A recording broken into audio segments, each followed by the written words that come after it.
안녕하세요. 김호준입니다. 어제 국방부 업무보고 자리에서 이런 표현이 등장했습니다. 그 많은 돈으로 뭐 했나. 이 표현이 딱 맞는 예를 하나 들어보죠. 그는 작년 병영생활관 내무반이죠. 개선 작업을 마치기 위해 2조 6천억 원이 더 필요하다고 했습니다. 노무현 정부 시절 장병 한 명당 침대 하나씩 설치된 내무반으로 바꾸겠다며 시작된 이 국정과제로 그는 이미 지난 10년간 6조 8천억 원을 쓴 이후의 일입니다. 60만 명 장병에게 에이스 침대 하나씩 사줘도 6천억 원이면 됩니다. 장병 주거 면적을 6.3제곱미터로 3배 확정해 준다고 했었는데 작년 기준 공공건설 임대주택 표준 건축비가 1제곱미터당 100만 원 수준입니다. 그러니까 민간 임대 아파트 수준으로 내무반을 새로 지어도 4조 정도면 되는 겁니다. 그런데 2012년에 끝났어야 할 이 사업이 돈을 다 쓰고도 끝이 안 났고 추가로 2조 6천억이 필요하다고 한 거죠. 최순실 게이트가 한창이던 작년 11월 그는 슬그머니 사업 부실 문제를 발표합니다. 하지만 예산이 어떻게 사용되는지 그 집행 내역은 제시하지 못합니다. 상세 집행 내용이 없는데 돈이 다 어디로 갔는지 알 수가 없죠. 그 많은 돈 어디로 갔나. 문재인 정부는 이 질문 5년간 절대 멈추지 않기를 바랍니다. 김호준 생각이었습니다. 시사인의 김은지입니다. 네. 그 많은 치즈는 어디로 갔나. 여기서 나온 표현 같은데. 작년에 기재부에서 조사를 했어요. 예. 왜냐면, 얘기했잖아요. 국산 에이스 침대 60만 명에게 하나씩 줘도 6천억 밖에 안 합니다. 예. 슈퍼 싱글로. 외국산 시몬스도 가능해요. 예. 예. 라텍스 2겹으로 깔아줘도 됩니다. 그거 다 해도 6천억 밖에 안 되는데 지금 6조 8천억을 쓰고 그래도 돈이 모자란다는 거잖아요. 안 끝났다는 거예요. 그게 아직도. 예. 그리고 아파트처럼 지어줘도 새로 4조면 된다는 거예요. 그 돈이 다 들어갔나 이거죠. 예. 일반인들 입장에서야 이게 누가 해먹지 않고서 이럴 수가 있느냐. 왜냐하면 아직도 전 군사 1인 1침대가 안 됐거든요. 네, 다 같이 묶어 있죠. 그게 아직 된 것도 있긴 있어요. 근데 아직도 안 됐는데 이게 언제 시작된 거냐면 노무현 정부 시절에 우리 내무반이 6.25 때 내무반이다. 그래서 침대 하나씩 그리고 한 사람 앞에 2평 정도의 공간을 주겠다. 14년 전에 시작한 거예요. 아직도 안 된 겁니다. 이게 아직도. 예. 말도 안 되는 거라고 봅니다. 자, 그런 일이 있었고 어제 첫 번째 뉴스는요. 네, 방금 들어온 속보부터 전해드리면요. 북한이 오늘 아침 중거리급 이상으로 추정되는 탄도미사일을 발사했다고 합니다.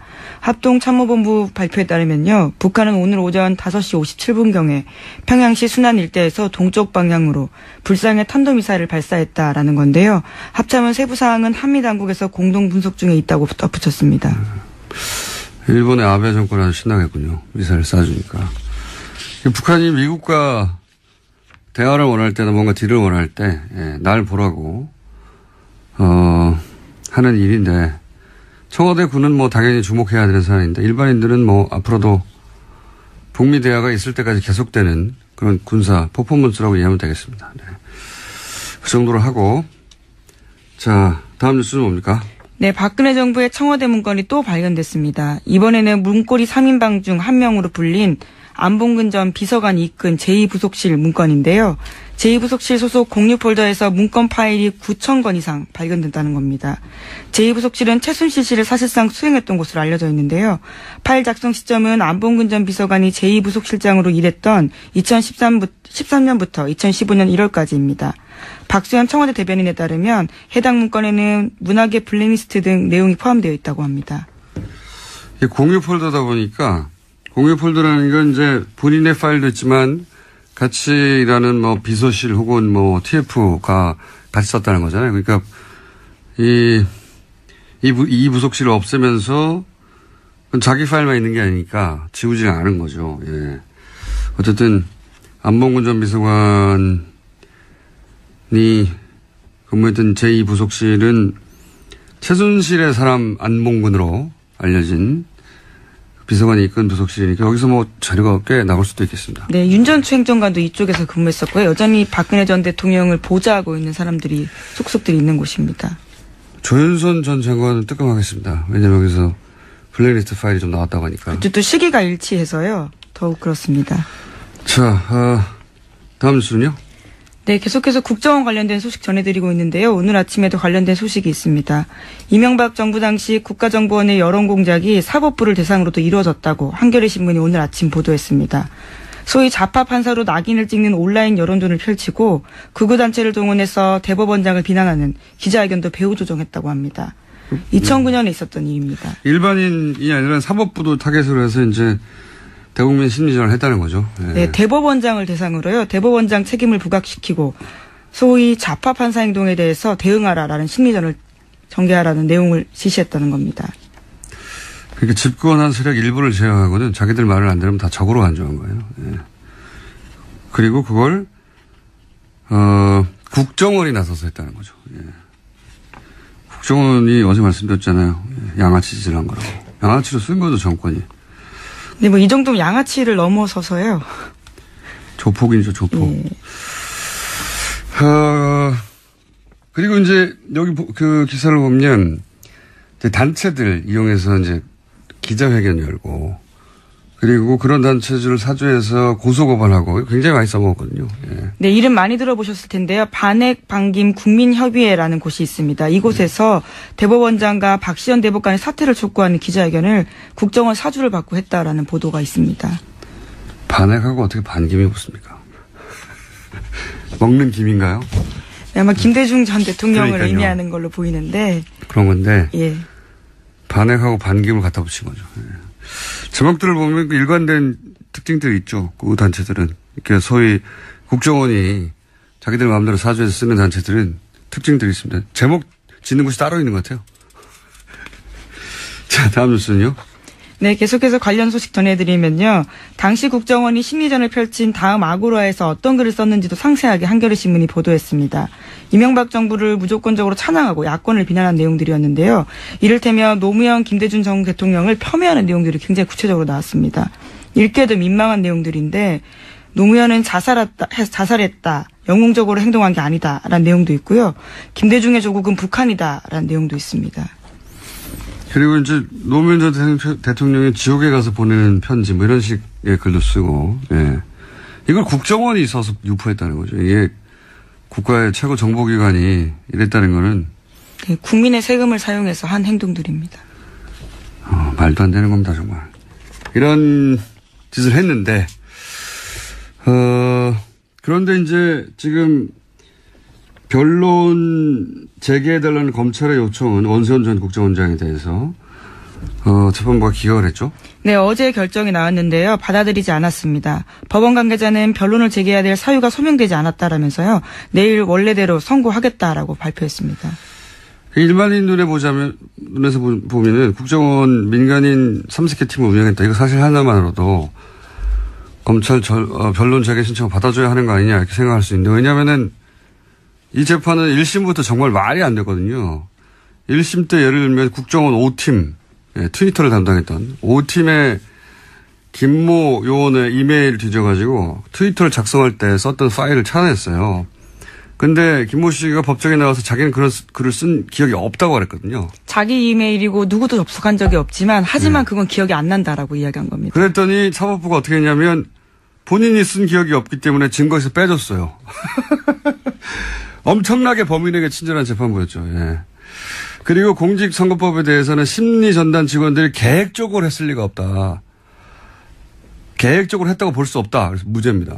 국정원법은 위반이지만 선거법은 무죄라고 이야기했죠. 계획적으로 했다고 볼 수 없다. 말이 됩니까? 아무런 계획도 없이 무작위로 했다는 거예요, 이게? 자기들 마음대로.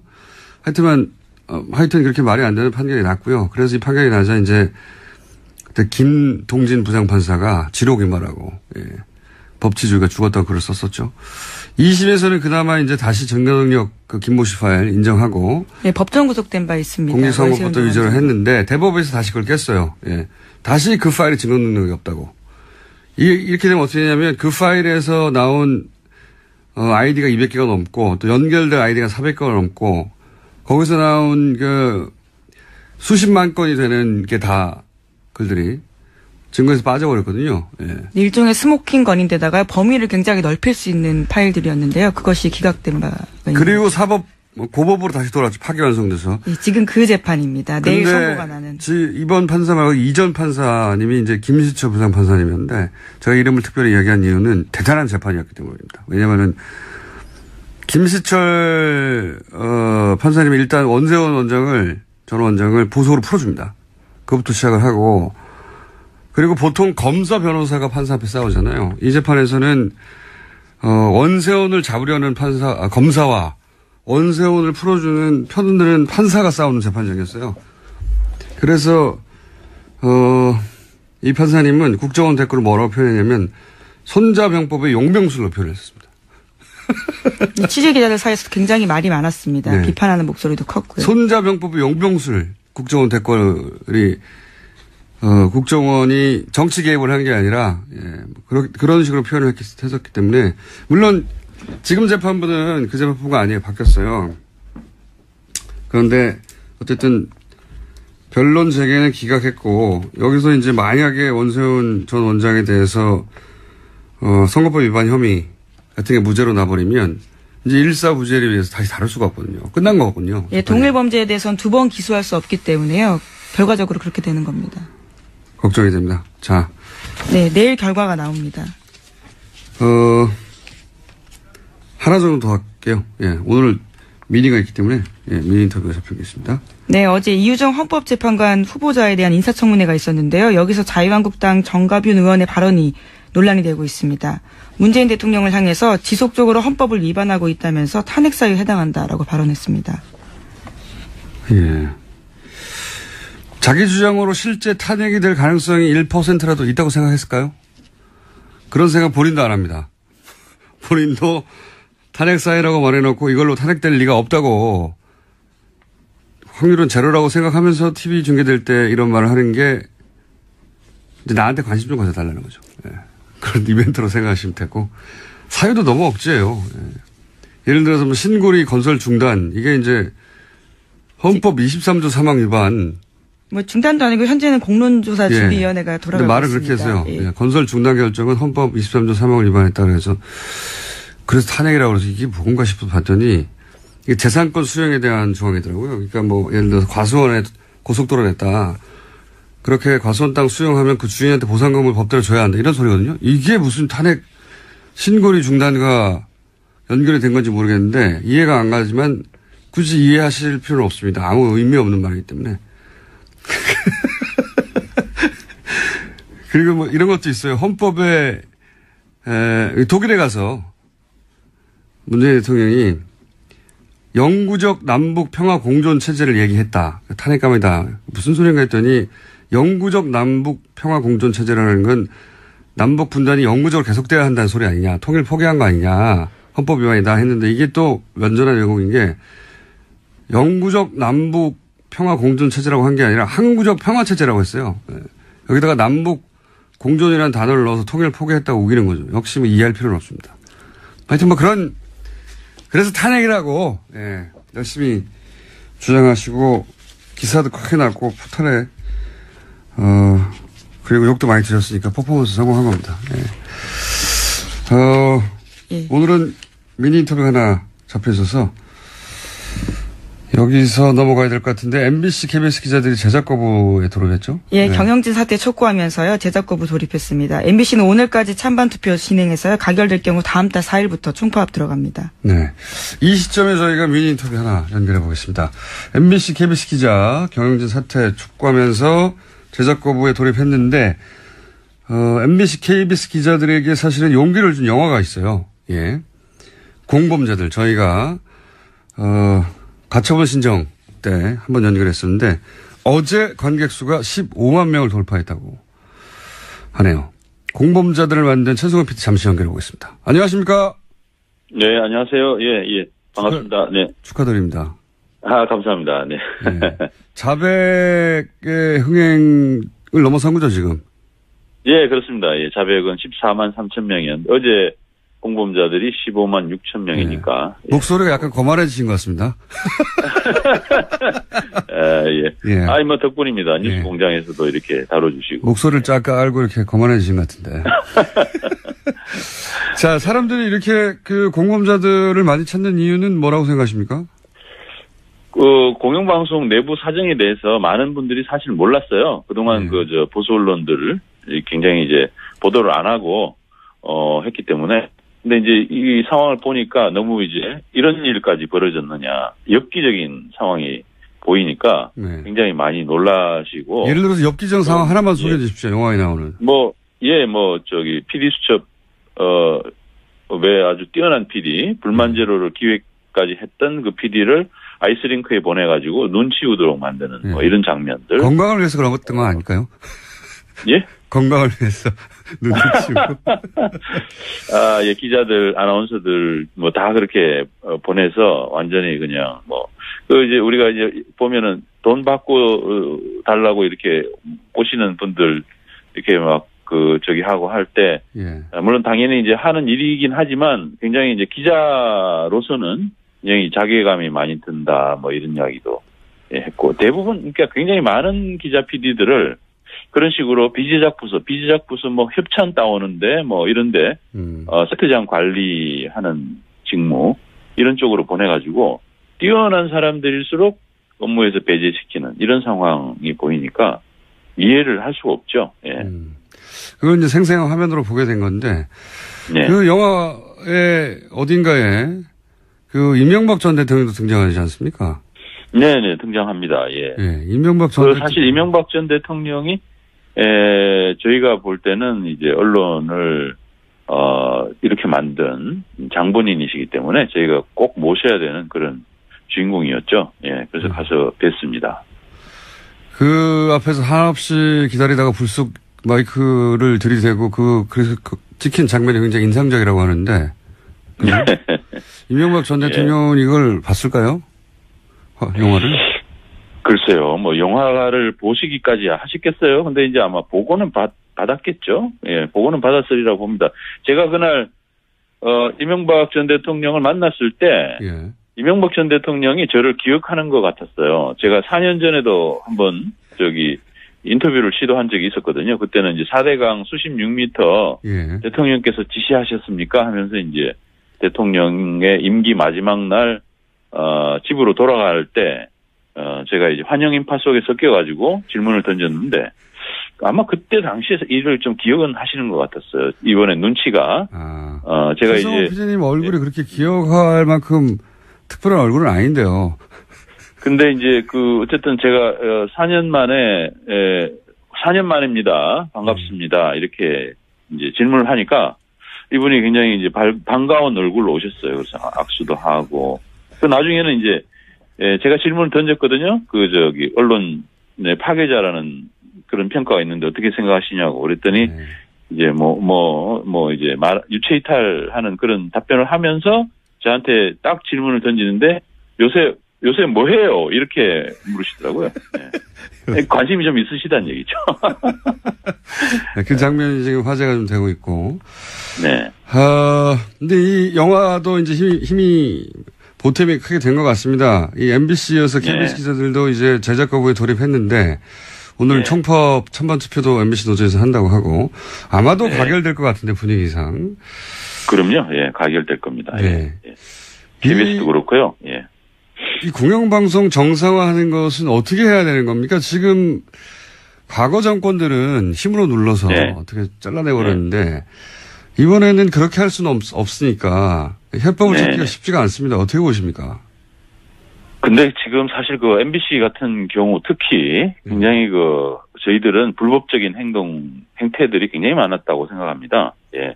내부적으로 부당노동 행위부터 시작해서 여러 가지 형태의 불법 행위들이 많았는데 그걸 저희들이 계속 이제 검찰이나 노동부에도 박근혜 정부 시절 고발도 하고 방통위원회에도 이 문제 이렇게 관리 감독 제대로 하지 못하는 방문진을 해결해 달라 이렇게 요구를 했었는데 지금까지 외면해 왔어요. 그런데 이제 새 정부에서는 그 문제를 원칙적으로 법과 원칙에 따라 가지고 검토를 하고 있는 중입니다. 노동부 같은 경우는 이제 특별근로감독을 해서 지금 이제 기소 의견으로 검찰에 송치한다는 얘기가 있고요.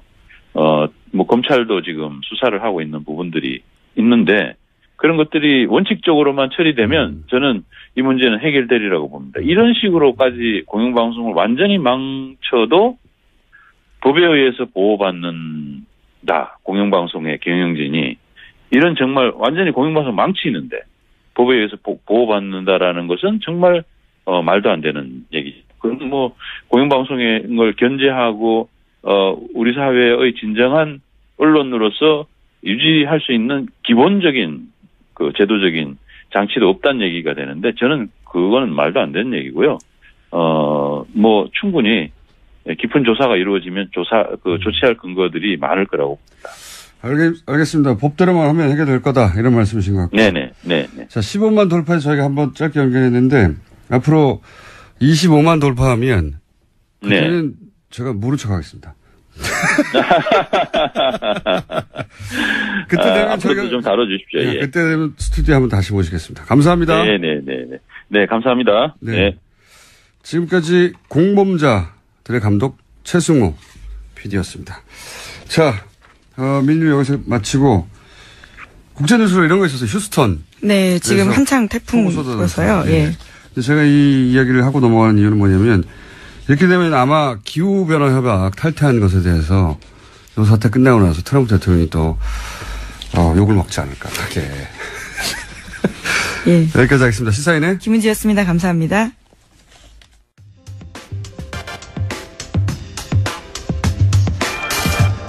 살충제 계란 파문의 중요한 원인 하나가 간과되고 있다.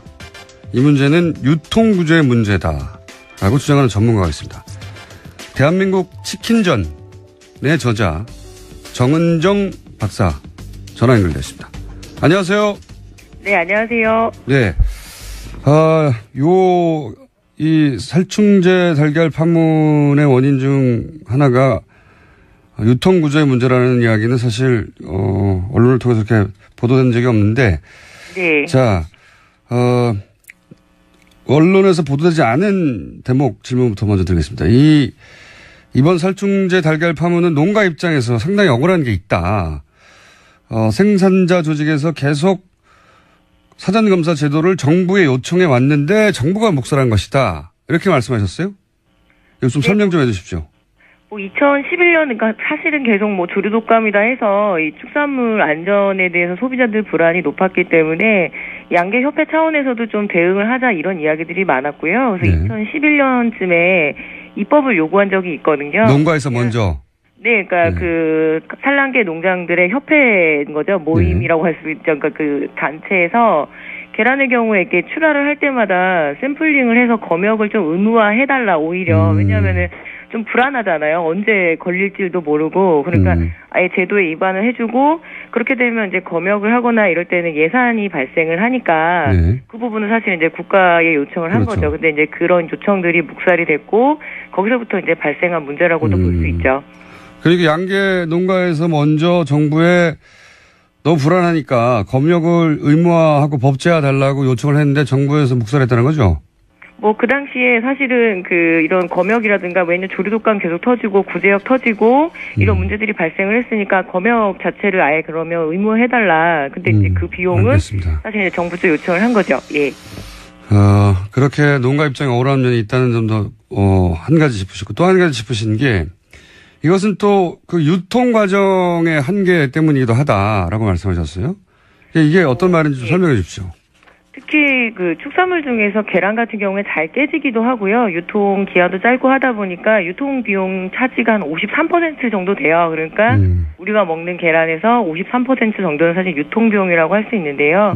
유통은 원래 그냥 굉장히 중요한 영역이기는 한데 이게 문제는 뭐냐면 계란이 한 개당 한 생산 비용이 120원에서 130원이 나오거든요. 계란 하나당. 예, 근데 실제로 이 생산자들이 출하를 했을 때 개당 90원에서 100원 정도밖에 받지를 못해요. 그러니까 하나씩 팔 때마다 한 30원에서 40원 정도씩 이 손해가 나니까 그것을 보전하는 방법이 사실은 굉장히 대량으로 생산을 한다던가 아니면 파란, 그러니까 그 깨진 계란이라든가 오란이라거든요. 그 오염 물질이 묻은 계란. 그러니까 실제로 폐기를 해야 되는 것들인데 그것마저도 사실 알뜰하게 출하를 해서 그 손실을 보존을 해야 되는 근본적인 문제가 있었던 거죠. 그렇군요. 유통비가 절반 이상 차지하기 때문에 그리고 이 도매상들이 사갈 때 계란을 원가 이하로 사가기 때문에 거길 맞추려면은 점점점 대형화될 수밖에 없었다. 대량으로 생산하고. 그리고 아무래도 가격 결정권 자체가 이 매집상들, 그러니까 큰 손이라고 죠. 시장에 큰 손들이 있기 때문에 생산자들이 전혀 개입할 수가 없거든요. 그래서 그 부분도 봐주지 않으면 이런 사태는 계속 반복이 되지 않을까. 뭐 저는 이제 그렇게 생각합니다. 그렇군요. 이제 농가 입장에서는 원가가 안 나오니까 점점점 한 곳에 말이 몰아 넣어서 키울 수밖에 없고 그런데 그 이게 상당 부분이 유통사한테 가버리기 때문에 이 유통 구조를 개선하는 방안이 굉장히 시급하다 이렇게 생각할 수 있네요.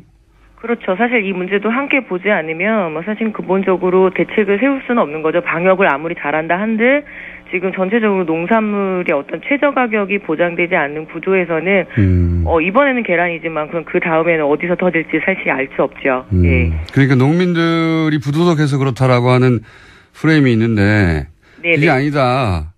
예. 뭐 일부 그 책임 있는 농가들은 사실은 반성은 해야 되지만 그렇게 범죄화시켜서 몰아간다고 해갖고 절대 뭐 소비자들도 이득이 될 수는 없거든요. 지금 상태에서는. 농가들을 부도덕하다고 그 지적하는 것으로 해결될 문제가 전혀 아니라는 말씀이네요. 말하자면. 그렇죠. 예. 오히려 농가들은 이렇게 해가지고 너무 불안하니까 안전히 입법을 요구한 적도 있고 정부가 오히려 거부했었고. 자, 이런 이야기 나옵니다. 저도 이제 그런 생각을 잘 모르면서 하긴 했는데 동물 복지를 생각하는 그렇게 동물 복지에 관심을 가지고 동물 복지로 전환해서 한국 축산을 그렇게 구조 개선에 가야 된다 이런 주장이 이제 조금씩 나오고 있긴 합니다. 근데 이제 현장을 잘 아신 전문가로서 이 동물 복지를 전환하자고 하는 주장이 가진 뭐랄까요 현실을 잘 모르는 측면 이걸 좀 설명해 주십시오. 뭐 사실은 동물 복지 굉장히 중요하고요. 그렇게 지향을 해서 가기는 가야 되지만 기본적으로 한국의 어떤 국토 조건이 축산에 아주 적절한 그 조건은 아니거든요. 목초지도 많지 않고 또 산지 지형이고 날씨가 굉장히 춥고 더우고 이게 이제 굉장히 극단으로 날씨가 왔다 갔다 하고 그렇다 보니까 사실은 그 축산에 굉장히 어려움을 겪는 그 생태적인 조건이 일단은 있고요. 실제로 이 동물복지 인증 농가가 지금 1% 정도밖에 되지를 않아요. 1%. 그만큼 현실적으로 이 동물복지 인증을 받기가 굉장히 어려운 조건이란 얘기고, 그 다음에 그 차선, 대안이라고 할 수 있는 유기축산도 실제로는 지금 한 14개 농가 정도밖에 받지를 못했거든요. 그리고 아예 이쪽은 아예 그 한우 분야는 아예 없어요. 그만큼 어려운 조건인데. 유기축산은 뭡니까? 지금 무항생제 단계가 있고요. 그리고 그 다음 단계가 유기축산이고 사실은 가장 높은 단계가 동물복지 인증 단계인데요. 유기축산의 경우에는 그 유기 사료, 그러니까 그 동물들이 먹는 사료에 대한 사양 자체가 유기 사료여야 되고 그리고 좀 몇 가지 조건들이 조금 더 있어요. 그런데 그러니까 항생제를 쓰지 않는 단계, 그 다음에 사료를 친환경적으로 만든 단계, 그 다음에 동물복지 이렇게 되는 겁니까? 예, 그런데 인증 자체가 상당히 받기도 어렵고 그건 현실적인 조건이 발현이 안 된다라는 얘기거든요. 그래서 사실은 지금 동물복지가 굉장히 대안인 것처럼 나오기는 했지만 좀 여론에 떠밀리는 면도 있고 그렇게 가야 된다라고 지향점은 반드시 잡아둬서 목표로 가긴 해야 되지만 당장 실현시키기에는 사실은 거의 저는 불가능하다고 봅니다. 게다가 이런 식으로 동물 복지를 신경 써서, 그러니까 방사해서 키우고 또 유기농으로 만든 사료를 주고 이러려면 비용이 굉장히 많이 들 거 아닙니까? 그렇죠. 비용이 이전이 되고 사실은 그동안 우리가 계란을 소비해온 거는 가정에서는 그 계란을 굉장히 귀하게 먹죠. 반찬으로. 그런데 이게 2차 가공 영역에서 특히 제과, 제빵 그리고 가공식품의 굉장히 핵심 재료이기 때문에 이 그 대량 생산되는 가공식품은 이 가격에 많이 먹고 그리고 실제로 로스율이라고 하죠. 그러니까 그 생산자가 가공식품을 만들 때 이 부분, 그 폐기율까지 계산을 해서 손해보지 않도록 그 가격이 이전이 돼 있는 거거든요.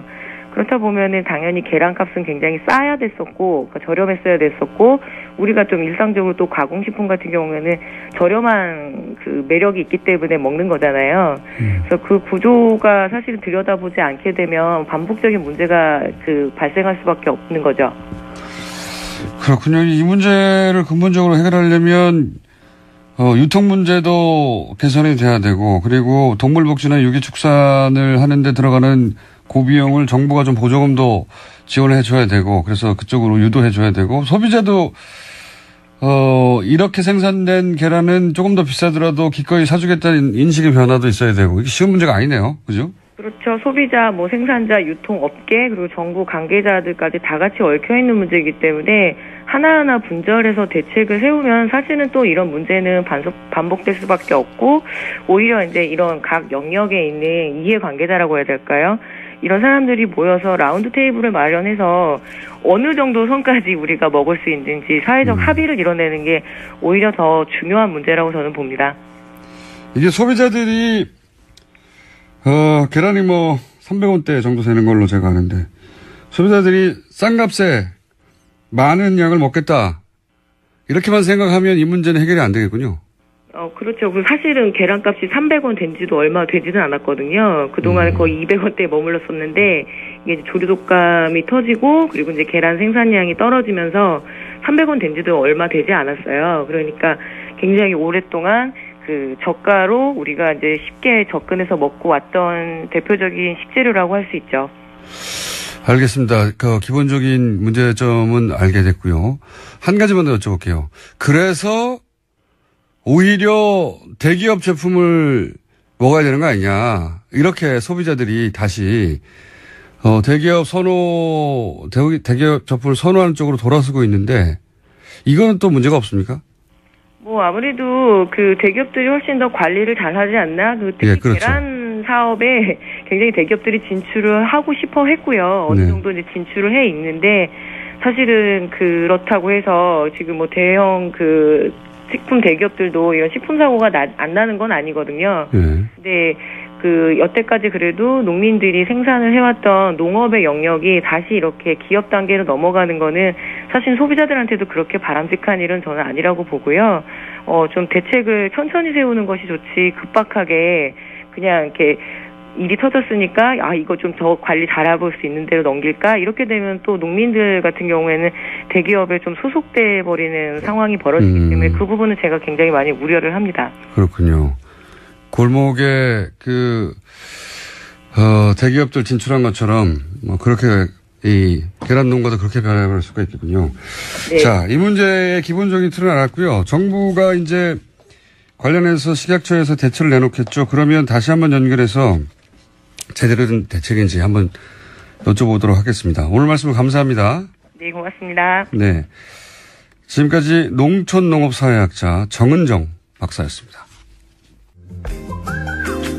2부에서 만납니다. 오늘은 2부가 청취율이 더 높거든요.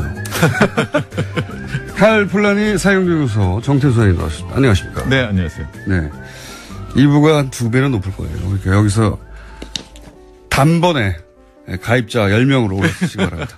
네, 확인해 보겠습니다. 자, 오늘 주제가 재밌는 걸 가져오셨네요. 이 관련형 전자담배 세금 어떻게 할 것인가. 전 관심이 없는데, 기본적인 총수는 관심이 있을 거예요. 흡연자들은 요즘 이렇게 관련형 전자담배, 그러니까 전자담배의 과거 형태와 다르게 찌는 담배라고 하죠. 네. 굉장히 인기 있습니다. 최근에. 근데 이제 요새 세금 올린다니까 사재기까지 일어나고 있으니까요. 왜냐하면 담배가 4,500원인데 이 관련형 담배가 4,200원이거든요. 200원이에요? 300원 아니고? 4,200원일 겁니다. 제 기억으로는. 그러다 보니까 여기서 세금을 담배처럼 매겨버리면 5,000원이 넘어가니까. 지금 한 1,700원 덜 세금이 붙었어요. 그러니까 보통 지금 우리나라 담배가 한 75%가 세금이거든요. 네. 그러니까 한 3,300원 정도가 세금인데 지금 관련형 담배는 1,750원 정도 붙었으니까 반 정도 지금 붙어 있는 거죠. 그러니까 만약에 1,700원을 그대로 올린다면 다 올리고 세금을 다 올리고 다 올린다 그러면 6,000원이 넘어가죠. 6,000원. 그러면 아무도 안 필 가능성이 높아지는 거죠. 그러니까 이제 필립 모리스로서는 비상이 걸린 거죠. KT 엔진은 좋아하겠네요. 그럼요. 네, 네. 근데 지금 문제는 네. 기재부예요. 제가 이렇게 기사를 이제 쭉 봤더니 네. 이 김광림 의원이 제기를 해요. 네. 네? 자유한국당이잖아요. 근데 네. 이 기재부 차관 출신이잖아요. 네. 그리고 이 기재부에서 김동연 부총리가 이 부분을 갖다가 조세 공백 이런 얘기를 하잖아요. 네. 근데 이게 왜 그러냐면은 담배세에 6개의 세금이 붙어 있는데 합치면 12조 원 정도 1년에. 네. 그리고 작년에 담배값 2,000원 올려서 5조 5천억이 더 거쳤거든요. 5조 4천억이 더 거쳤거든요. 담배 피지 말라고 하면서 정부가 만들어내죠. 예, 그래서 이제 8%가 줄면 뭐 3조 5천억 원 정도 증세될 거라고 예상했는데 네. 무려 5조 4천억 원. 그러니까 안 줄었다는 얘기거든요. 4,300원이랍니다. 예, 근데 만일에 이 권련형 담배가 막 늘어나면 네. 그렇게 되면 세수가 줄어들고 세수가 왕창 줄어들고 네.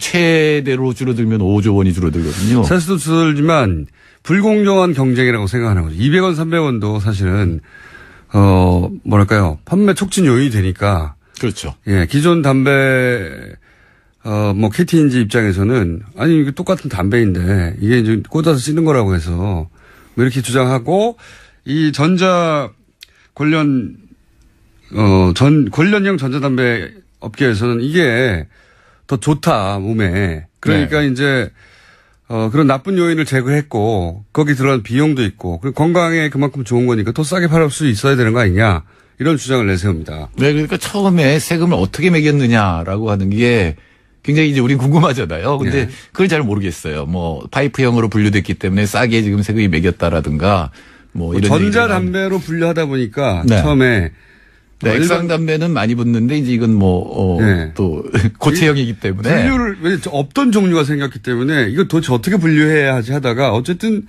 전자적인 장치를 활용하니까 전자담배로 분류를 해놨던 거예요. 네. 그런데 이제 실제 출시되고 보니까 사람들의 반응도 보고 그리고 실제 이제 사용된 형태를 보니까 그 일반 담배가 거의 똑같거든요. 그렇죠. 예, 그러다 보니 이제 저 세금 뭐 냄새는 덜 난다면서요. 제품에 대한 광고를 제가 하진 않겠습니다만은. 이게 굉장히 많이 늘어나면 기재부 입장에서는 최악으로는 5조 정도가 줄어들거든요. 그러니까 세금이. 세금 문제죠, 세금 문제. 예, 근데 정부 입장에서 지금 그러니까 복지 예산의 증세를 5.5조 한다 그랬거든요. 네. 15조 원 늘려야 되는데. 근데 그게 역시 5.5조 증세인데 그게 담배 하나로 다 날아갈 수도 있거든요. 또 거꾸로 생각하면 이런 것도 있습니다. 그러니까 뭐 세수가 줄어드는 거는 정부 사정인데 세수가 줄어드는 이유가 따져보면 이게 이제 필립 모리스라고 하는 외국 업체가 만든 이 관련형 전자담배 때문인데 그러면은 담배 세금이 그렇게 많이 붙어서 그렇게 비싼 거지 사실 원가로 따지면 얼마 안 되잖아요. 그러니까 25%밖에. 막대한 이익이 정부의 세금으로 가는 게 아니라 외국 기업으로 나가는 거죠. 그렇죠. 예. 그렇게 따지니까 정부 입장에서도 아니, 이거 우리 기업한테 가는 것도 아니고, 이렇게 빠져나와. 우리 기획재정부가 그렇게 민족적이지 않은데, 어쨌든 모듈로요. 6,300원을 네. 올리면 누가 사겠어요, 그거를. 그렇죠. 이제 또, 아직도 정확하게 안 나온 게 과연 이 관련형 담배가 정말 건강에 더 좋으냐. 네. 그것도 아직. 예, 확실하지가 않거든요. 그렇죠. 정부 차원에서의 조사가 끝나지도 않았고. 근데 그런 이유가 있다 손 치더라도, 제가 이제 관심이 있어서 외국의, 가격은 얼마나 할까. 왜냐하면은 나라마다 담배 붙는 세금의 액이 틀리고 이 관련형 담배 붙이는 세금도 다 틀리더라고요. 그러니까 우리보다 훨씬 세금이 높은 것도 관련형 전자담배는 세금이 없는 것도 다 그 나라의 담배 가격보다 조금 더 싸요. 네. 비슷하거나. 네. 그러니까 사실은 원가하고 상관없이 그러니까 이 관련형 전자담배 업계가 무슨 논리를 내세우든지 간에 그냥 그 나라의 담배값 비슷하거나 조금 싸게 하는 거죠. 더 팔리라고. 1%에서 0.5% 더 싸게 해서 파는 거죠. 그러니까 다른 논리하고 상관없어요. 잘 팔리라고 그런 거예요. 그쪽도. 그렇죠. 예, 그런 거고 지금 물론 이제 필립 모리스나 이런 데서 돈을 많이 버는데 그럼 세금을 1,700원 더 붙이면 지금 가격에서 1,700원을 올리냐 그럼 6,000원이 되는데 아닙니다. 예, 못하죠. 못하죠, 거기도. 네, 거기도 못하면 자기 이윤이 줄어드는 거죠, 그냥. 예, 이윤이 줄어들고 그러면 이제 모든 문제 해결될 것 같은데 문제는 이걸 빨리 우리 정부가 빨리 이 건강이 얼마나 좋은지와 근거를 확실히 제시를 하고 세금을 올리지 않으면 이거 투자자 국가 제소에 걸릴 가능성이 굉장히 높습니다. 그게 문제라고 하더라고요. 필립 모리스가 제소할 수 있죠. 필립 모리스가 오스트레일리아에 제소를 한 내용이 뭐였냐면은 지금도 우리 담배 나오잖아요. 우리 담배 이렇게 좀 흉측한 이 그림들이 나오잖아요. 네. 건강에 좋은 그림들. 네. 근데 그거를 좀 크게 했다고 해서 투자자 국가 제소에 걸었었거든요. 아, 사이즈를 좀 키웠다고? 예. 그러니까 그런 것도 제소 대상이 되기 때문에 이 부분은 우리 정부가 빨리 과학적 근거를 마련하고 그다음에 세금을 이렇게 올리는 것이 옳다라는 거를 만들고 빨리 하지 않으면 지금 사재기 일어나잖아요. 그럼 이미 현실에서 점유율이 막 늘어날 거 아니에요? 그렇기 때문에 이거는 필립 모리스가 제소를 할 수 있는 근거가 될 수가 있기 때문에 정부가 빨리 이거는 과학적 근거를 만들고 국민을 설득해서. 설사 정부가 세금을 올리더라도 이 가격을 그러면 5,000원, 6,000원대 못 올립니다. 못 올리죠. 안 팔리니까. 네. 그렇게 되면. 그래서 그렇게는 못하는데 그러니까 이걸 정부의 세금을 내느냐 아니면 필립 모리스의 이익으로 주느냐 이 차이라고 생각하시면 될 것 같긴 한데 근데 왜 못 올렸어요? 올릴 것 같더니 어제?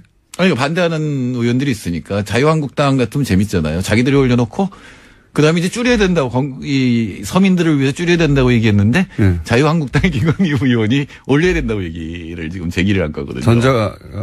관련형 전자담배에 대해서. 예. 그리고 또 몇몇 유승민 의원이나 이런 사람들이 건강에 좋다면 더 세금을 줄이는 게 맞지 않느냐 이런 이제 논리를 또 대기도 했죠. 건강에 좋다면 더 세금을 줄이면 사람을 줄이는 게 맞지 않느냐 또 저도 설득될 뻔했어요. 맨 처음에 기재부가 이게 건강을 위해서 세금 올린다고 했거든요. 네. 그 논리 설득될 뻔했는데 근데 그거는 그냥 그 다국적 거대 기업이 만들어낸 논리일 뿐 어떤 나라에서 어떤 세금을 매기든 그 나라에 담배보다 조금 더 싸거나 비슷하게 한다니까요. 그러니까 그건 그냥 자기들 마케팅 논리지 실제로는 상관없어요. 왜냐하면 권력은 담배 맞는데 얼마 든다고요. 그게. 네, 그러니까 다 이익인데 그냥. 올리지도 못하고.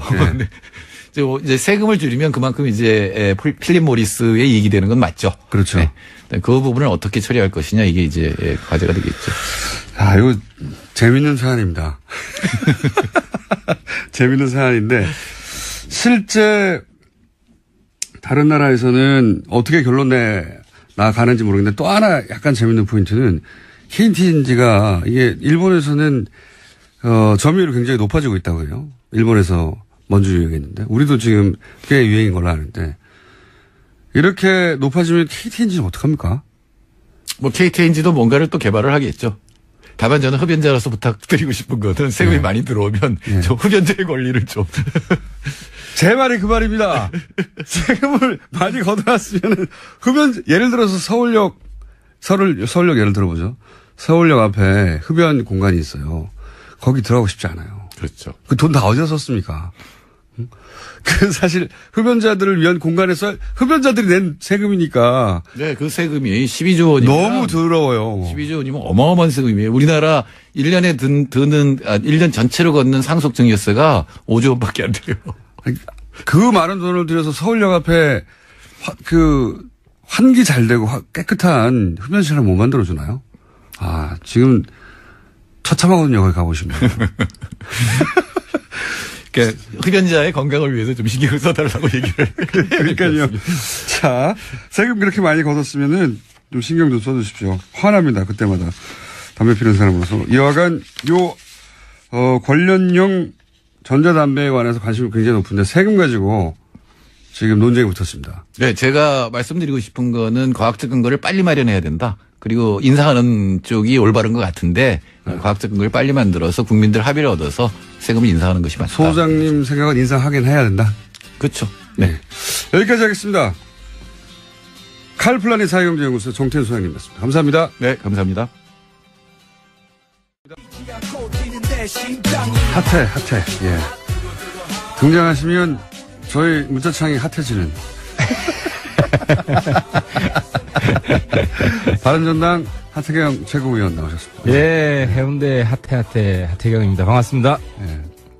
염색하신다고 한 거는 주변에서 말립니까? 아니면 하라고 합니까? 상충되는 의견이 있는데요. 예. 한쪽 의견은 좀 지지율이 오른다든지 그런 걸 이제 걸어라. 기념하는 걸로 같이 해야 되지 않냐는 지지율 얼마가 되면 나는 하겠다 이런 거. 그리고 또 반대되는 의견은 그걸 해서 지지율을 올리는 게 낫지 않겠냐. 참 무의미한 논란이네요. 그래서 제가 염색해서 지지율을 올리려고 하면 역풍 맞을 거다. 떨어질 거다. 아, 그러면 퍼센티지를 걸어보세요. 일단 11%. 안 하시겠다는 얘기인데. 우리 맥시멈이 10%까지 갔기 때문에. 네, 당분간 안 하시겠다. 1%만. 그럼 어떤 여론조사 기관의 기준으로 11%를 말씀하시죠? 어디든. 네. 저희가 그럼 돈 주고 어디 하나 시키겠습니다. 자, 그러면 염색 공약은 당분간 실행이 안 되는 것으로 알겠고, 지난주에 이제 짚어볼 만한 내용들이 이제 안철수, 후보라고 해야 되나요? 예, 후보였었죠. 예, 당대표 후보가 대표가 선출됐습니다. 51%로. 예. 어떻게 보십니까? 재기의 기회가 될까요? 안 대표가 처음에 나올 때는 예. 자기가 출마하지 않으면 민주당으로 넘어간다. 예. 국민의당 없어진다. 그렇죠. 뭐 이런 문제의식으로 예. 나왔어요. 예. 근데 막상 나와 보니까 천정배 후보 빼고 예. 심지어 정동영 후보까지도 뭐 바른정당 연대가 더 중요하다. 뭐 예. 이런 이제 분위기로 흘러가서 어쨌든 국민의당 분위기가 민주당으로 쏠리는 건 막은 건 성공한 것 같아요. 한 것 같고 근데 이제 문제는 예. 본인의 의도와 관계없이 바른정당 입장에서 보기에는 성공하겠다고 보겠죠. 우리 당 입장에서 보면 어쨌든 우군이 하나 는 거는 네. 상당히 뭐 고무되는 일이고요. 근데 안철수 입장에서 어쨌든 지방선거에 승부를 건 거죠. 그런 거겠죠. 네, 지방선거의 성과를 못 내면 안 되는 상황이 됐고 어쨌든 네. 본인이 어쨌든 각오를 해야죠. 본인이 직접 나가든지 나가는 걸 포함해서. 네, 서울시장 얘기도 나오고. 부산시장 이야기도 나오고. 부산시장인데 박지원 전 대표가 서울시장 말고 부산시장 나가라고. 네. 제 생각에는 안이 부산 나가고 네. 박지원 대표가 뭐 전남지사 나가고 네. 뭐 이런 구도는 괜찮은 것 같아요. 서울시장 말고 부산시장이 낫다고 생각하십니까? 뭐 서울시장은 뭐 우리가 나가고. 유승민 화이팅. 유승민 선 대표가 서울시장을 노리고 있습니까? 본인은 거부하죠. 거부하는데 한 번 정말 거부입니까? 아니면 유승민 그런 점에서 완고한 면이 있어요. 한 번 거부하면 실제 거부. 예, 끝까지 안 하는 그런 면이 있는데 뭐 한 번은 당을 위해서 헌신하는 모습을 보일 수도 있다. 보여야 된다. 헌신을 하면 그 당선은 안 될 거란 얘기잖아요. 뭐 떨어질 각오를 해야죠. 지금 상황에서. 알겠습니다. 그러면 그 얘기를 한다는 건 국민의당과 그리고 바른정당이 지방선거에서 후보들을 낼 때 서로 좀 조율을 거쳐서 그렇게 공조 체제로 갈 수 있다. 이런 전제가 깔려야 되는 지금은 겁니까? 그 전제는 아니고 네. 만약에 안철수가 부산시장 넣으면 네. 국민의당 후보 못 낸다. 의미 있는 후보 낼 수가 없어요. 없어요.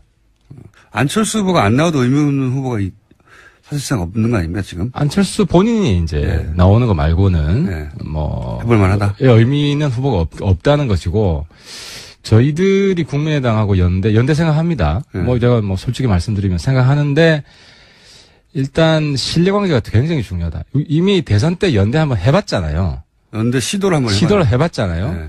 그래서 완전히 실패했거든요. 네. 근데 이제 연대를 시도해서 성공할 수 없는 연대를 하면 오히려 후유증이 더 커요. 네. 그래서 저희들은 상당히 신중하고 그래서 지금 시기에 연대는 정치개혁 연대를 한번 추진해 보자. 정치개혁 연대. 네. 그게 잘 되면 나중에 지방선거. 그래서 신뢰가 쌓이면. 네. 그러니까 지금 이제 안철수 대표의 긍정적 이미지도 있어요. 뭐 돌파하고 본인이 국민의당을 만들어내고 이건 큰 성과인데 다른 한편은 좀 홍준표하고 비슷한 이미지가 있어요. 예측하기 어렵다. 어떤 의미에서 예측하기 어렵습니까?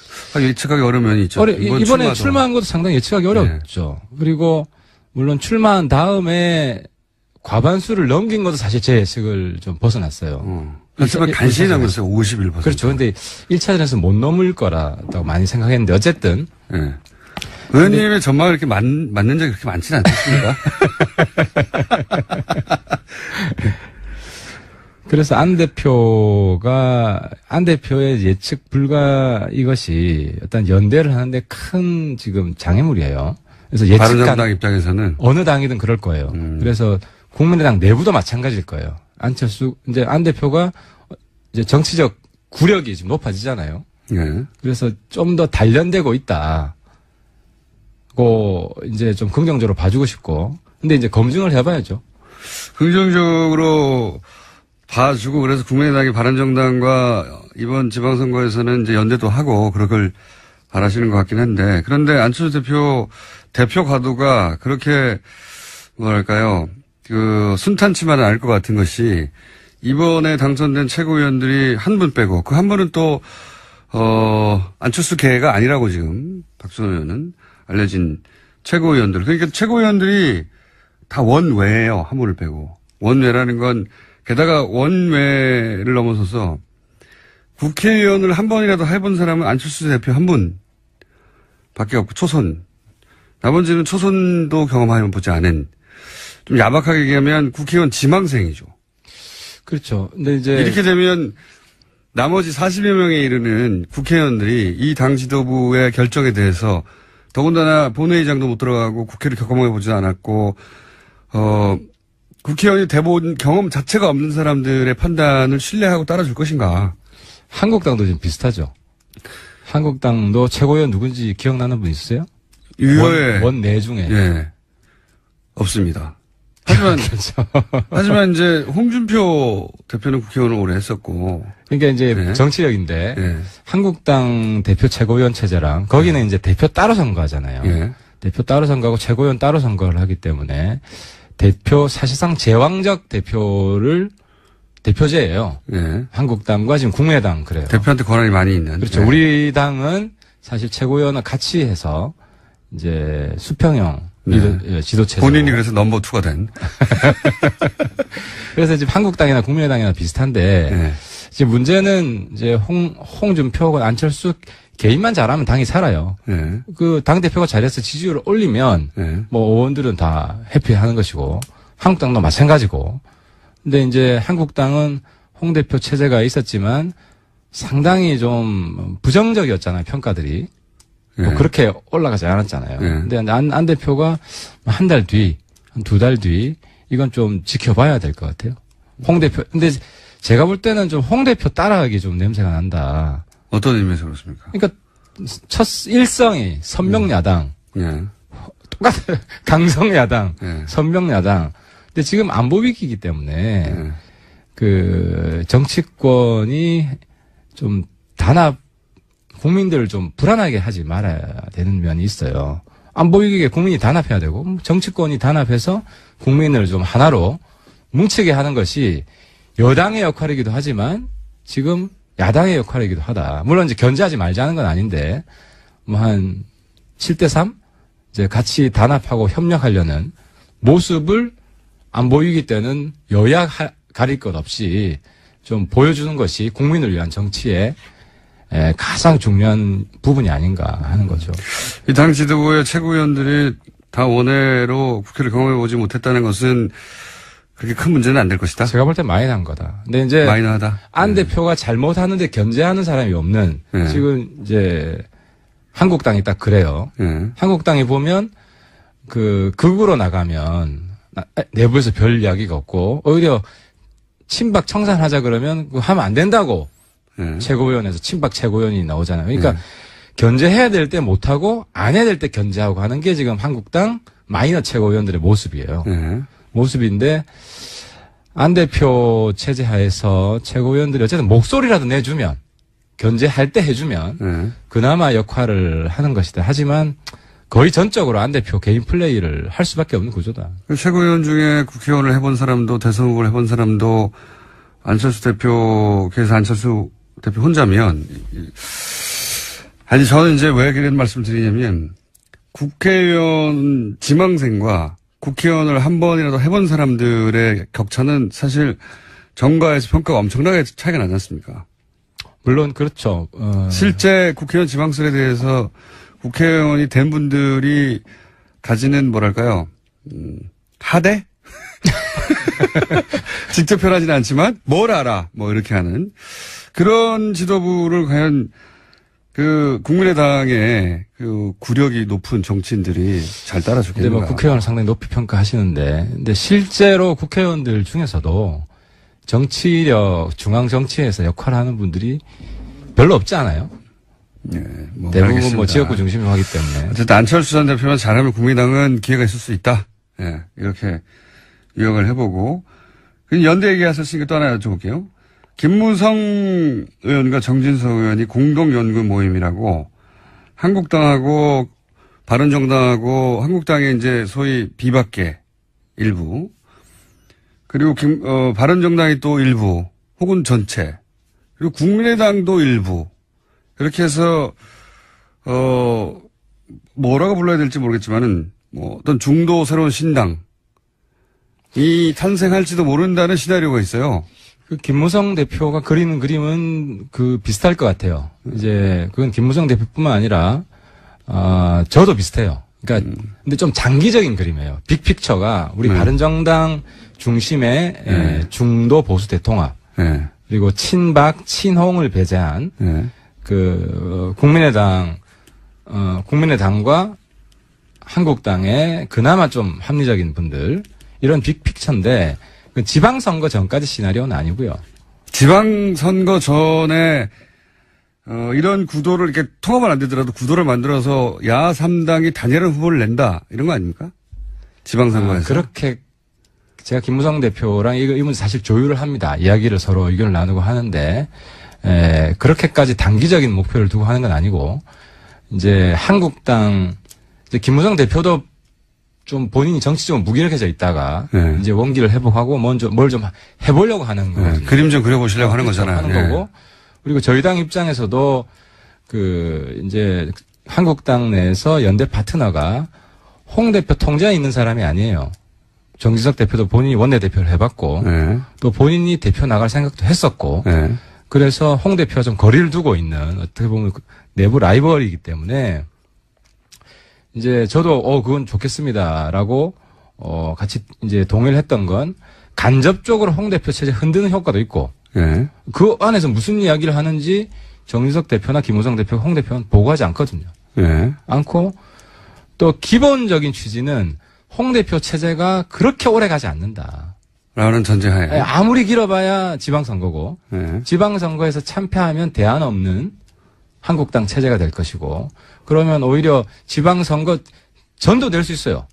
상황에 따라서는. 근데 후에는 확실하고 그런 한국당의 혼란기에 우리 바른정당 주도로 중도 보수 전체를 재편하는 그런 이니셔티브를 주기 위해서는 그런 네트워크를 유지해 놓고 있는 것이 그렇게 이제 나쁘진 않다. 그러니까 결국은 바른정당, 이게 잘 성공적으로 진행되면 민주당이 지금 지지율이 워낙 높기 때문에, 물론 이게 지방선거까지 이어질지 모르겠지만, 민주당이 절반 정도의 표심을 먹기 때문에, 지금 민주당 대 국민의당, 민주당 대 바른당, 민주당 대 한국당 후보로는 어려우니, 민주당 대 국민 바른 한국당의 일부 후보를 단일화해서 그거는 역사적 퇴행이고 그렇게는 그런 생각은 아니다. 그런 생각은 안 하고 왜냐하면 본인만 안 하시는 거예요, 김무성 대표? 아니 김무성 대표도 그렇게 비현실적이잖아요. 그럼 굉장히 현실주의자고. 그러니까 이제 기본적인 시각은 민주당은 경쟁 대상이지만 한국당 지금 주류는 청산 대상이다.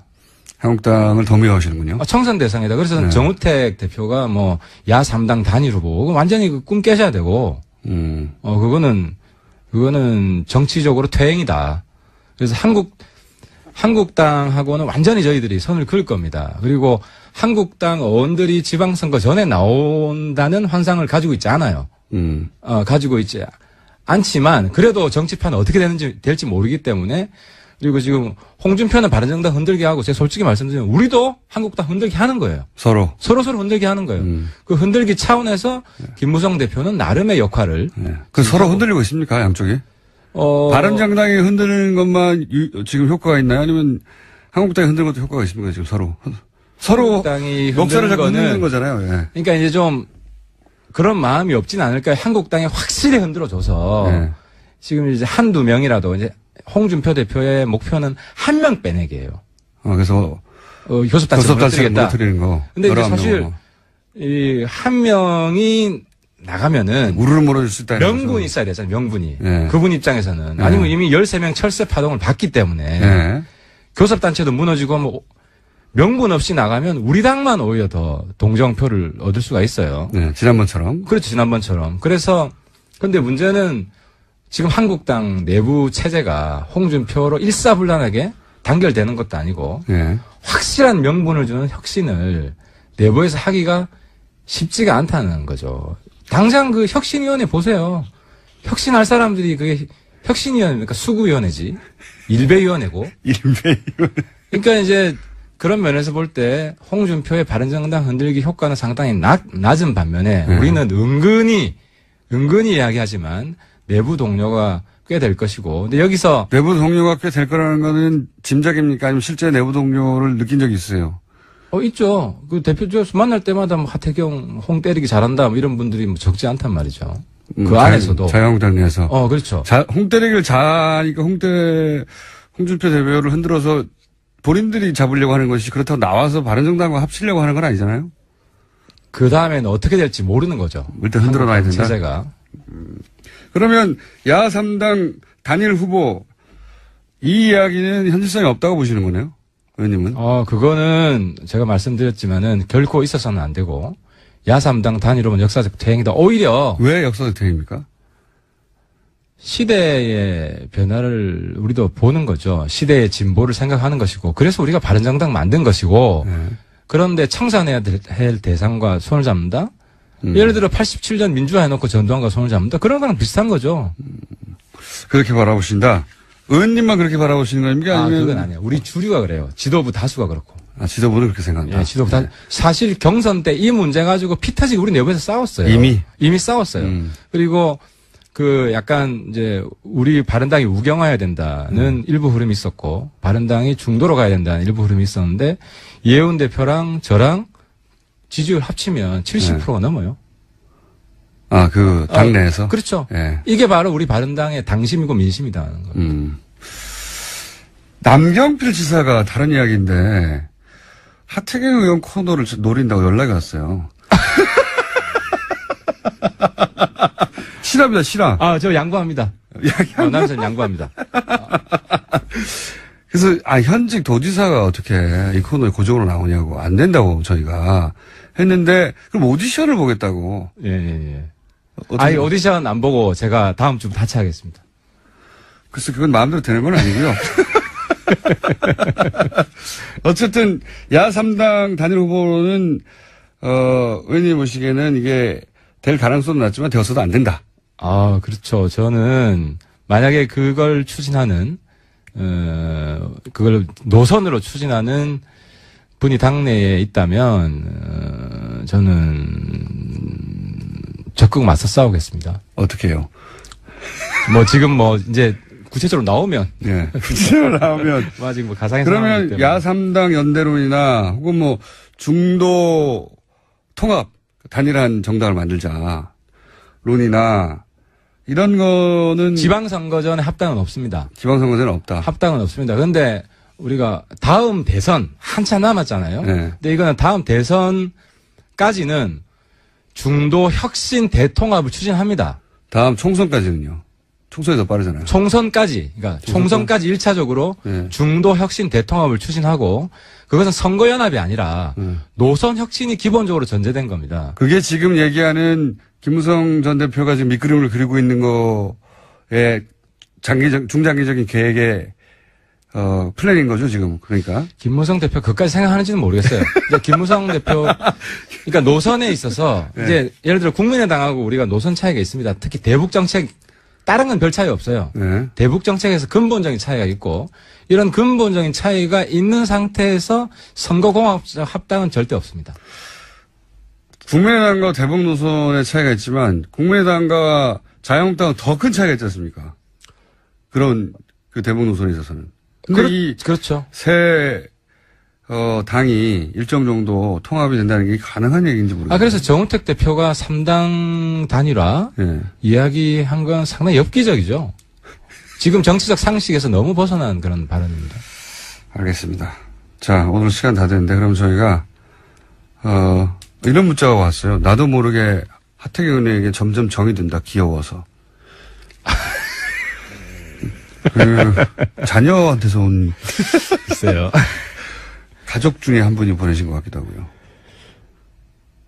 그렇게 제 번호 아시죠? 문자 한번 주세요. 물론 나머지는 낭년필이 나왔다, 하태경이 나왔다 지금 하고 있습니다. 예. 문자 입장에서. 그러면 저희가 남경필 도지사를 한 번 정도 불러도 괜찮다는 얘기죠? 한 번 정도. 한 번이 아니라 저는, 왜냐면 남 지사님 내년 선거를 준비하셔야 하기 때문에. 네. 예, 뭐 그 부분에 있어서, 남 지사님이 또 우리 바른정당의 혁신적인 목소리를 대변하시는 분이고, 저보다 더 낫다고 생각합니다, 솔직히. 더 필요하고. 네. 참고하지 않도록 하겠습니다. 자, 오늘 여기까지 하겠습니다. 바른정당의 하태경 최고위원이었습니다. 감사합니다. 예, 감사합니다. 불친절한 AS. 원래는 저를 향한 악플에, AS를 하는 거였는데 요즘 악플이 없어가지고 심심하긴 합니다. 자, 관련형 전자담배가 잠시 네이버 실검 1위에 올랐습니다. 칼폴란이 정태일 수장님이 다뤄서인 것 같은데 어제 BBK는 왜 없었을까요? 그렇습니다. 관련형 전자담배도 1위를 하는 마당에. 그리고 이제 이 이야기할 때 저희가 몸에 좋다는 표현을 썼는데 생각해보니까 몸에 좋은 게 아니라 기존 담배보다 건강에 덜 해로운 게 아닌가. 덜 해롭다는 주장이 있다. 이렇게 얘기를 했었어야 하는데 알아서 새겨들어 주시기 바랍니다. 자, 그리고 방금 하태경 의원과 함께 KTX를 타신 분으로부터 문자가 왔네요.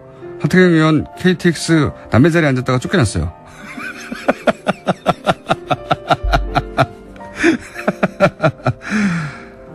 어제 오전에 식당에서 공장장을 봤는데 우리 아이 놀랄까봐 사진 찍어달라는 부탁을 못했네요. 네. 잘 판단하셨고요. 지금 바로 쓸라 새벽 1시, 12시 20분인데 뉴스공장 듣고 있으니까 옆에서 백인 여자애들이 나한테 욕해요. 네, 욕 계속 들으시고요. 아들이 논산훈련소 입대한 후에 편지가 왔는데 이렇게 왔습니다. 너무너무 잘 지내고 있어요. 안녕. 저희 남편이 지가 김어준이야? 라고 했다고 합니다. 네. 여기까지 하겠습니다. 오늘은 웃긴 문자가 많네요.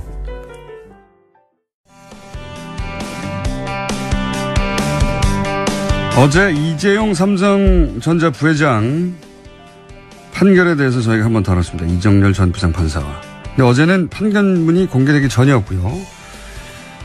어제 판결문이 공개된 것을 입수하고 분석을 하신 이정열 전 부장판사를 다시 모셨습니다. 자, 어제 이제 방송이 끝나고 나서 참 이상하다. 하지만 판결문을 보기 전까지는 내가 뭐라고 할 수 없다 하셨는데 판결문 보셨잖아요? 네. 몇 페이지나 됩니까? 272쪽이네요. 이야, 272쪽을 다 읽고 예. 거기서 이제 문제점을 분석하셨는데 근데 이제 이런 말씀 하시잖아요. 방송 전에. 유죄 부분도 이상하고 무죄 부분도 이상하고 양형도 이상하다. 그중에서 유죄가 이상한 부분은 형량이 너무 많다고 보수 언론에서 이야기를 하고 있으니까 무죄를 내린 부분과 양형이 이상한 부분을 한번 다뤄보죠. 예, 무죄된 부분에 뭐가 이상한 겁니까? 일단 뭐 여러 가지 그 무죄 부분이 있지만 가장 큰 덩어리가 이제 미르재단하고 K스포츠재단 부분이 뇌물에 이제 안 들어간 거죠. 거기 무죄 난 거기에 200억 되기 때문에 그게 유죄가 됐으면 아주 컸겠죠. 예. 그리고 사실 그런데 덩어리로 보면 그게 큰데 형량 결정에 있어서는 그 부분은 그렇게 크진 않아요. 왜냐면은 어떻든 그 부분은 뇌물공여이기 때문에 아무리 액수가 많아도 최고 5년 징역 5년이거든요. 5년 이하의 징역이거든요. 법정형 자체가. 그러니까 그게 뭐 액수가 아무리 많아도 사실 그 부분은 형량을 정하는 데 큰 요소가 아니고 오히려 근데 심리적으로 그렇죠. 대중한테 그렇죠. 그 효과는 엄청나게 크죠. 그렇죠. 일반인들이 그러니까 우리 같은 사람들이 생각할 때는 뭐 아예 그냥 시체말로 표현하면 몇백억을 해먹었단 말이야. 이런 표현이 가능한 상황인 거죠. 근데 이제 법률적으로 보면은 의미가 있는 부분은 이제 어제 잠깐 말씀드렸었는데 이 국외재산 도피 부분. 거기 무죄가 난 게 그게 무죄가 남으로써 원래는 10년 이상의 징역으로 됐어야 될 게 5년 이상의 징역으로 다운이 돼버린 그 부분이 두 가지. 형량에 미치는 영향이 훨씬 크다. 그렇죠. 액수는 적어도. 네. 왜냐하면 50억을 기준으로 나뉘는데. 그게 원래는 79억인가요? 그랬죠. 42억짜리가 있고 37억짜리가 있는데 37억짜리는 유죄가 나고 42억짜리가 무죄가 났죠. 그래서 이게 합치면은 당연히 얼마입니까? 80 80억 가까이 되죠. 네, 80억 가까이 되는데 이게 이제 깎여서 50억 이하가 되는 바람에 10년 이상이 안 나왔다. 예, 그래서 5년 이상이 되면서 판사의 재량에 의해서 절반 깎아줄 수 있는 그것까지 감안하면 2년 6개월이 이제 최하한이 되니까 집행유예 요건이 가능해져 버린 거죠. 전문가들만 알 수 있는 거기에 노림수가 있다고 보신 거죠? 사실 안 그랬으면 싶었는데 판결문을 사실 제가 뭐 좀 죄송한 말씀이지만 2번밖에 못 봤어요. 2번밖에는 많이 본 거 아닙니까? 272페이지짜리를 그러니까 좀 더 좀 꼼꼼하게 자세히 봐야 되는데 첫째는 보다가 제가 화가 나는 부분도 있고 두 번째는 좀 외람된 말씀인데 제가 봐도 판결문이 너무 어려워요. 아, 판결문이 어렵다. 예, 그러니까 물 흐르듯이 흘러가는 게 아니고 왔다 갔다 좀 줄을 탑니다. 그래서 고심이 많았군요. 예, 이게 뭐 사석에서 제가 하는 얘기는 이거 남사당 판결이다. 줄타기 판결이다. 아, 그렇게들 표현합니까? 그러니까 아니 제가 만든 유행시키지 말아야 되군요. 네. 남사당 판결이다. 왔다 갔다 한다. 자, 그러면 어제도 잠깐 언급하셨는데 실제 판결문을 봐도 여전히 이상하다고 생각하시는 돈을 해외로 빼돌렸다. 네. 예. 제목은 국외재산 도피. 예. 그렇지만 어쨌든 돈을 해외로 빼돌린 거죠. 예. 그런데 이제 엄밀하게 말하면 국외재산 도피 부분 관련해서 무죄가 난 부분은 돈을 해외로 빼돌린 부분이 아니고 기소된 사실은 이제 허위로 예금 거래 신고를 했다는 겁니다. 어제도 잠깐 말씀하셨죠. 예. 그래서 이제 허위 예금 거래 신고 관련해 가지고 이제 마지막 논리는 그거였어요. 결국 이제 당초에 예금 거래 신고를 할 때는 A라는 목적으로 신고를 했는데 실제 거래는 B라는 목적으로 했다. 그래서 원래 뭐 승마하는 선수들을 지원한 걸로 처음에 돈을 신고를 했지만 나중에는 최순실한테 준 거 아니냐. 그렇죠. 예. 이제 현실하고 달라져 버린 거죠. 그래서 재판부 얘기는 이 예금 거래 신고가 허위냐 아니냐를 판단하는 시점은 실제 예금 거래가 있었던, 그러니까 최순실한테 말이 간 그 시점을 기준으로 판단할 게 아니고 허위 예금 거래 신고니까 거래 신고를 할 당시를 기준으로 해야 된다. 그 신고할 때 그 돈을 최순실한테 줄 생각이 있었느냐 없었냐. 그렇죠. 예. 그 부분이 문제였는데 그 부분에 관해서 하여튼 일단은 판결이 나왔으니까 재판부 판단을 일단 존중하고 재판부 판단에 의하면은 이제 이렇습니다. 최순실한테 당초에 그 당시에 예금거래 신고할 때만 해도 이것을 넘겨주겠다고 하는 그런 의사가 있었다고 인정하기는 어렵다. 이렇게 해요. 왜 그런 판단을 했을까요? 예, 그게 여기는 이렇게 돼 있습니다. 그냥 왜 그런지 모르겠는데 그런 의사가 없었던 점, 뭐 이런 식으로 표현이 됩니다. 네, 그런 의사가 없었다고 하는 게 굉장히 중요한 판단인데. 중요한 부분이죠. 예, 그런데 이제 이 판결에서 제가 문제를 제기하고 싶은 거는 이겁니다. 그러니까 뭐 애청자 여러분들께서 잘 아시겠지만 무죄 추정의 원칙이 있잖아요. 무죄 추정의 원칙이라는 거는 뭐 모든 피고인들이 무죄 확정 판결을 받을 때까지는 무죄로 추정되니까 인권 침해하지 말라는 그런 요소도 있지만 이게 소송법적으로 보면 무죄라고 추정을 받으니까 유죄라고 주장하는 쪽에서 증거를 대고 증명을 하라는 그런 의미인 겁니다. 그렇죠. 예, 그래서 검사가 유죄를 입증해라는 거죠. 그렇습니다. 그래서 보통 판결문을 쓸 때 이제 어떻게 하냐면 이런 무죄 추정의 원칙이라는 구조가 있으니까 검사가 이렇게 주장하고 거기에 뒷받침하는 증거로 이런 걸 냈는데 이런 증거는 뭐 때문에 뭐 믿을 수가 없고 이렇기 입증에 때문에 이르지 못했다. 예, 그래서 이제 검사 주장하는 게 인정이 안 된다. 이렇게 하면 사실 끝나기는 해요. 무죄 추정의 원칙이 있으니까. 그런데 그렇게 하면 판결이 승복이 잘 안 되니까 승복도나 납득할 수 있는 걸 여지를 높이기 위해서 검사가 이렇게 주장하고 이런 증거를 냈는데 이렇게 인정이 안 된다. 오히려 피고인이 이렇게 주장을 하고 증거를 이렇게 냈는데 그거에 의한 피고인 주장이 맞다. 또 설득력이 있더라. 이렇게 씁니다. 보통. 예. 아하. 그런데 이 판결에는 그 뒷부분이 없어요. 아하. 왜 안 썼을까가 좀 상당히 의문입니다. 그러니까 그런 의도가 없었다고 했는데 그러니까 중요한 거는 거기에 쓰기로는 선수들 지원하기로 한다고 돈의 목적을 썼는데 실제 돈은 최순실이 착복한 거잖아요. 그렇죠. 그런데 삼성이 처음에 그 목적을 쓸 때만 하더라도 최순실이 착복할지 몰랐다는 거잖아요. 그렇죠. 이 판결의 논리에 따르면 그렇죠. 왜 그러냐 하면 이게 없다는 거죠. 예, 그렇죠. 예, 그래서 의도적으로 뺀 건지 아니면은 뭐 쓸 부분이 없어서 그런 건지 그것까지는 제가 잘은 모르겠는데 판결문 자체로는 어쨌든 그 부분이 없다. 예, 적어도 이런 큰 사건 같은 경우에는 재판부가 오해 소지를 피하기 위해서라도 조금 더 원칙적이고 정도를 가는 길을 선택을 해야 되는데. 내가 왜 이런 중요한 판단을 내렸냐 하면 계속 설명하게 된다는 거죠. 예, 그렇죠. 보통은. 그렇죠. 그런데 그게 누락돼 있으니까 이 부분에서 사실 좀 의심이 가죠. 이게 이거 무죄를 만들어준 거 아닌가 싶은데 그런 생각이 좀 들어요. 알겠습니다. 왜냐면은 그것이 무죄가 되면 형이 다운되니까. 형이 완전히 달라지니까. 그렇죠. 예. 그래서 이게 10년 이상 가느냐 아니면 집행유예가 되느냐의 갈림길에 있는. 그렇습니다. 예. 그런데 거기에 대한 근거를 제시하지 않느냐 왜. 그렇죠. 같은 판사 출신으로서 납득하기 어려운 부분. 저는 판결 이런 식으로 안 썼거든요. 중간중간에 본인 자랑이 늦었어요. 아니, 그게 아니고 저는 팩트만. 그리고 직접 출연하시니까 예. 훨씬 더 이해를 쉽게 할 수 있게 설명을 잘 하십니다. 아니, 그거는 공장장님께서 앞으로 훌륭하셔서 그런 거고요. 그것도 맞는 얘기고요. 네. 앞으로 직접 출연을, 네. 근데 저 이틀 지금 계속 나왔잖아요. 네. 와, 이거 되게 힘든데 매일 이거 어떻게 하세요? 대단하십니다, 진짜. 저도 힘들어요. 근데 그 와중에 이 방송이 재밌기까지 해요. 그러니까 얼마나 힘들겠습니까? 그러니까요. 예. 놀랍습니다. 정말 괜찮네요, 오늘 방송. 자, 그 대목이 이해가 안 갔다. 그 대목을 중요하게 생각하셨기 때문에 집중적으로 보셨는데, 결국 설명이 없다. 예. 그래서 납득하지 않는다는. 예. 그다음 또 하나는 이제 그 미르재단하고 K스포츠재단 그 부분이요. 네. 이게 사실 지금 유죄가 난 부분이 이제 승마 지원 부분하고 영재 스포츠센터 부분은 유죄가 났어요. 예. 그 다음에 무죄가 난 부분은 K스포츠재단하고 미르재단 부분. 뭐 판결문 이 부분이 되게 깁니다. 되게 긴데 상당히 열심히 썼어요. 근데 결과적으로 놓고 보면 이 세 가지는 1년의 연장선상에 있거든요. 그러니까요. 그리고 재판부도 그렇게 처음에 시작을 합니다. 뭐냐면은 개별적 현안에 대해서 명시적인 청탁이 있었던 건 아니다. 그건 인정되지 않는다.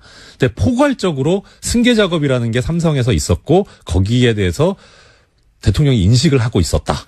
예, 그런 부분이 나옵니다. 사실 무죄 부분이 이상한 점을 제가 말씀드리고 싶진 않은데 근데 하나만 딱 말씀드릴게요. 이 사건에서 좀 재미있는 부분이 도대체 무슨 청탁을 한 거냐. 예, 여기에 대해서 이제 판결문에 나와 있는 부분이 뭐냐면 이 대통령이 이 삼성 승계 작업에 대해서 우호적인 입장을 취하거나 부정적인 입장을 취하지 않는 방법으로 지원을 해주는. 그러니까 이게 무슨 말이냐면 쉽게 말하면 딴지나 태클을 한 거는. 그러니까 청탁을 할 때 뭘 해주세요라고 보통 하잖아요. 방해하지 말라는. 예, 근데 방해하지 말아주세요라는 거예요. 그럼 이 전제는 뭐냐면 방해하려고 하는 무슨 기미가 있었어야지 그런 청탁이 있었다는 게 좀 설득력이 있잖아요. 근데 그 부분이 좀 설명이 좀 미흡해요. 도대체 이런 인식이 어디서 나온 거냐라고 보니까 김상조 공정거래위원장이 증언을 했었어요. 그 김상조 위원장이 법정에서 한 얘기를 그대로 지금 옮겨놨습니다.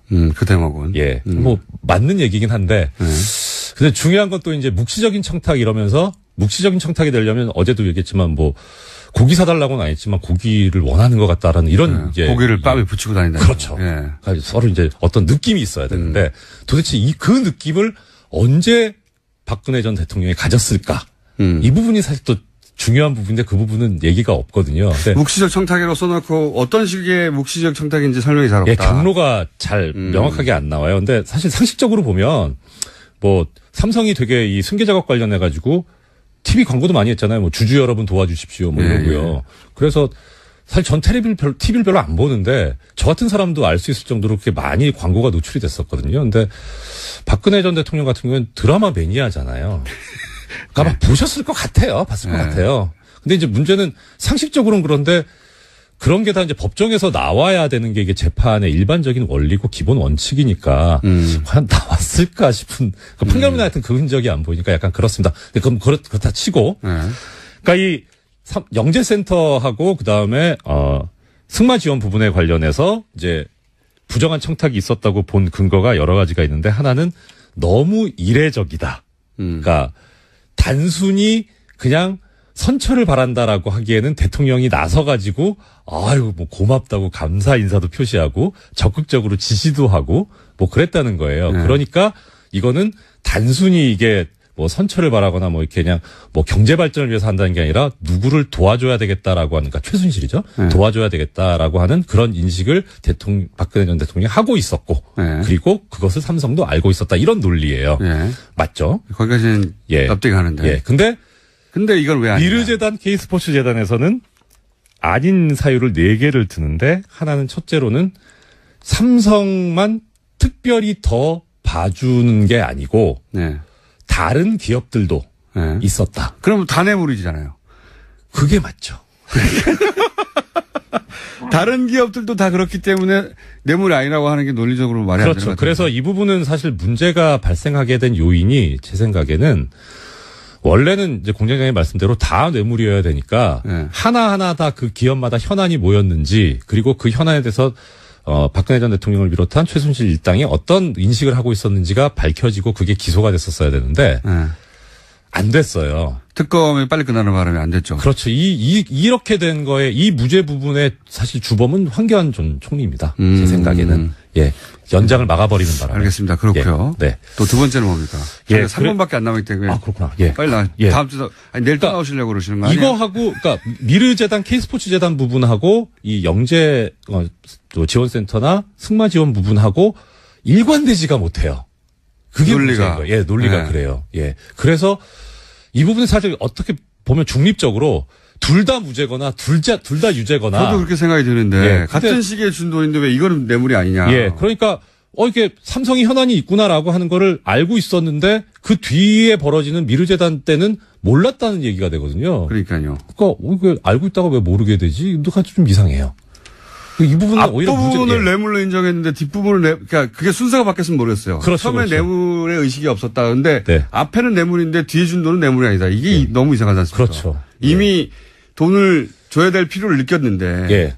근데 나중에 준 돈은 뇌물이 아니다. 예. 뇌물이 아니다라기보다 인식이 없었다. 생각이 없었다. 뇌물의 인식이 없었다. 예. 예. 이상하죠. 백치인가요? 뭐 본인이 자백하셨죠. 자기는 잘 몰랐다고. 네, 어쨌든 네. 예. 그렇다. 이상하다. 예. 자, 이제 마지막으로 시간 없어. 양형 부분만 네. 이상한 부분. 이건 좀 충격적이었어요. 저기 뭐라고 돼 있냐면 1분 내에 충격을 표현해 주십시오. 양형에 있어서 불리한 요소와 유리한 요소를 여러 가지 나열을 했습니다. 네. 근데 유리한 요소 중에 하나 들고 있는 게 뭐냐면 초범이라는 걸 어제 말씀하셨고. 예. 근데 그 얘기는 없고요. 네. 그리고 이게 이재용 피고인 혼자서 이익을 독점한 것이 아니다라는 부분이 나옵니다. 네. 그래서 그럼 보통 이해할 때는 그럼 이게 다른 사람하고 이익을 나눴구나. 네. 이렇게 돼야 되잖아요. 그 이익은 뭘까? 그게 궁금했는데 재판부가 제시하고 있는 이득은 그겁니다. 이 이득은 삼성전자에도 이득이다. 왜? 지배구조가 개편되면 삼성전자도 이익이다. 왜 그렇습니까? 그러니까 이 논리는 뭐냐면 재벌 구조가 공고화되는 게 삼성한테 이익이라는 소리예요. 그러니까 저도 그게 납득이 안 가네요. 우리는 납득이 안 가죠. 근데 이재용 부회장한테는 이익은 이해했어요. 그렇죠. 네, 당연히 이익이죠. 예. 그러니까 우리는 삼성과 이재용은 한 몸이다라고 생각하잖아요. 네. 그러니까 이게 근데 분리를 시켜버린 거죠. 이재용한테도 이익이지만 삼성한테도 이익이다. 그러니까 별개의 이익의 향유 주체가 다르다. 그러니까 이 재판부가 보고 있는 시각은 재벌은 필요하다, 있어야 된다라는 시각. 그러니까 그래서 재벌 친화적이고 재벌에 관대하다는 판결을 판결문에서 드러내고 있는 부분이에요. 그 의식이 저번에 깔리지 않고서 이런 표현을 쓸 수가 없다. 네. 하하. 자, 30초 남았는데 어떻게 하실랍니까? 내일 한 번 더 나오실랍니까? 내일 3분 출연하실래요, 미니로? 아니면 오늘 금마무리를 하실랍니까? 금마무리를 할 거는 딱히 더 없는데, 예, 그 부분에서 하나 더 말씀드리자면, 어제 잠깐 말씀드렸었는데, 판결문에 나옵니다.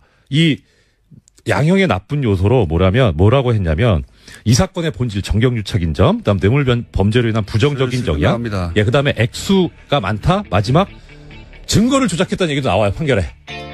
내일 3분 더 모시겠습니다. 안녕. 내용들이었는데요.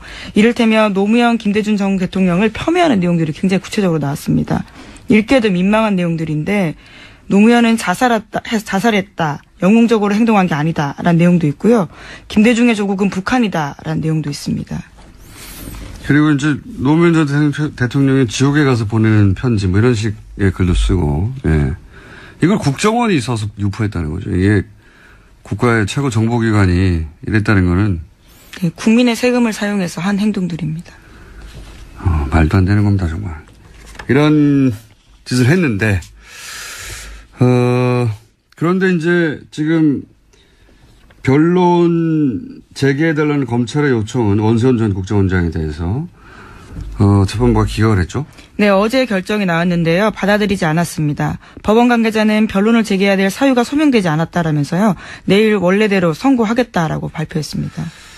일반인 눈에서 보면은 국정원 민간인 3스케 팀을 운영했다. 이거 사실 하나만으로도 검찰 변론 재개 신청을 받아줘야 하는 거 아니냐 이렇게 생각할 수 있는데, 왜냐면은 이 재판은 1심부터 정말 말이 안 되거든요. 1심 때 예를 들면 국정원 5팀, 트위터를 담당했던 5팀의 김모 요원의 이메일 뒤져가지고 트위터를 작성할 때 썼던 파일을 찾아냈어요.